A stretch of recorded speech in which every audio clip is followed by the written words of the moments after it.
So, most otakus will be familiar with the term gacha. Heck, maybe not even otakus, just gamers in general if you play mobile games. It's basically a system where you pay a fixed amount of money and you get random stuff. Just that in some cases there's a pity in which you're guaranteed a certain type of unit every time you do a certain set of rolls. Like, for the most part in most popular gachas, it's gonna be if you do a multi-roll, you either get one bonus roll or you get guaranteed a unit or an item of a certain rarity. Now, believe it or not, gacha is not just something you find in electronic games. You technically can find something that's kind of the same in real life games, like trading card games. In trading card games, this is one of the most popular products, a booster box, in which case you're basically paying a fixed amount of money, which is the price of the box or the price of the you know, individual boosters, and you get whatever you get. I cannot tell you that because it's, well, random. But the thing is, you don't always have to do gacha the straightforward, whaling, pay to win way. You can do it the smart ways. And, well, in electronic games case, this only works when you're just new to the game. You can just do the smart move and make reroll accounts. Roll until you're satisfied with what you get, and depending on what you want or how you want it, it might take an absurdly long amount of time, but whether or not it's worth it is entirely up to you. And in real life games case, there are two ways. One, to get yourself a ready-made deck, a pre-constructed deck like a trial deck, or buy yourself a super premium item that, like this one, it'll cost more, but it guarantees you what you get without having to roll the gacha. And depending on the way you decide your decisions in these gacha situations, you might end up with something worth more than your time. It's worth a lot of money if you were to do it the direct pay to win way, or, well, you get to a situation where you get stuck in a rut because it's way out of your budget or you simply don't have the time for it. And why is this such a big deal? I mean, it's common sense for the more professional gamers if you're, you know, gonna play a game to just re-roll instead of wailing for the first few minutes, because at that point there's no weight to your account.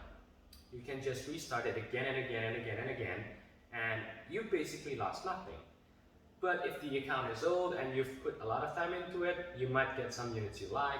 You can't exactly use this method, and you're basically forced to either get super lucky or pay to win your way out of it, or just suck it up, I guess. So yeah, the best way to enjoy the gacha situation is to basically just do your best at first and then roll with whatever you get later on. Now, I get there are some mindsets that's like, okay, I like this unit, I'm gonna pay for it, and I'm gonna make sure I get it. It's called simping or whaling. And it's not that wrong. It's not wrong to support a game you like, but make sure to follow three rules, I think. One, always budget. What do I mean budget? You need money or you need time or whatever it is to control your life. So you want to make sure that when you're re-rolling, you divide your time carefully so you don't waste your time or don't mess up your other schedules. If it's actual money you're using, you want to budget yourself so that you don't go over your budget, in which case you might screw up some other decisions that could have been made otherwise in real life, and that would really mess up your life. And third, this is the most obvious yet somehow easily broken rule. It's to not get addicted. Gacha is a system of gambling. They give you the incentive of pity where if you spend a certain amount, you're guaranteed to get something. But here's the thing. If you spend too much, you're going to absolutely regret it, because whatever the game, however popular it is, at some point it will go under and it will run out of service. And when that happens, all of those money spent, it's all gone. So if you're just in the game to enjoy the game, like I myself, I play many games. The harsh ones that I've been playing for a long time is Fate Grand Order. I played since day one for both the Japanese and the NA version, but I think I might quit the Japanese version soon because I lost my old account, started on a new account. I mean, it's not that bad, but playing multiple games with multiple accounts, I'm running out of time and I need more time for my newer games. And of course, obviously, the currently popular Genshin Impact, I do play it and I do get several 5 stars. Some duplicates, some I do not really want, and some are just, yeah, no. But yes, I did do a reroll and I did not spend a dime on that. So all this fuss about the price going up and all that, it doesn't really bother me because I'm just playing the game how it's meant to be played. All the contents, I'm enjoying it. I'm not exactly thinking too much about it. I don't really want to make contents out of gameplays and stuff because I want to keep my hobby as it is.